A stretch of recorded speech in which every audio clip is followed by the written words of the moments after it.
ایک انہوں نے بھائی نے پوچھا ہے کہ کوئی ضعیف العمر خاتون ہیں تو کیا وہ بغیر محرم کے عمرے پہ جا سکتی ہیں؟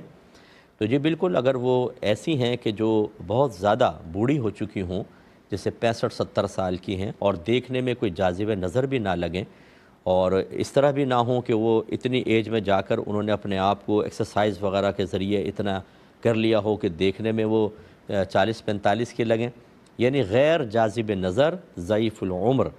اور ساتھ کوئی ان کے لے جانے والا ہو، یعنی سنبھالنے، قافلے میں سنبھالنے والے ہیں، تو ایسی خاتون کے لیے اجازت ہوتی ہے۔ یہ میں نے پہلے بھی کچھ پروگرام پہلے بھی یہ سوال جواب عرض کیا تھا۔ یہ جو آج ہماری بہنیں کہتی ہیں جی فلاں جگہ کا فتویٰ آ گیا، فلاں کا آ گیا، اور ادھیڑ عمر یا جوان جوان عورتیں بغیر محرم کے سفر کر رہی ہیں کہ ہمیں اجازت مل گئی ہے، ایسا بالکل نہیں۔ دین ہمارے نبی کا ہے، کسی مفتی صاحب کا نہیں ہے کہ جو نبی کریم کے قول کے مقابل اجازت دے دیں، یہ بالکل نہیں چلے گا۔ رحمت کونین صلی اللہ علیہ وسلم نے واضح طور پہ فرمایا کہ جو عورت اللہ تبارک و تعالیٰ اور اخروی دن پر ایمان رکھتی ہے،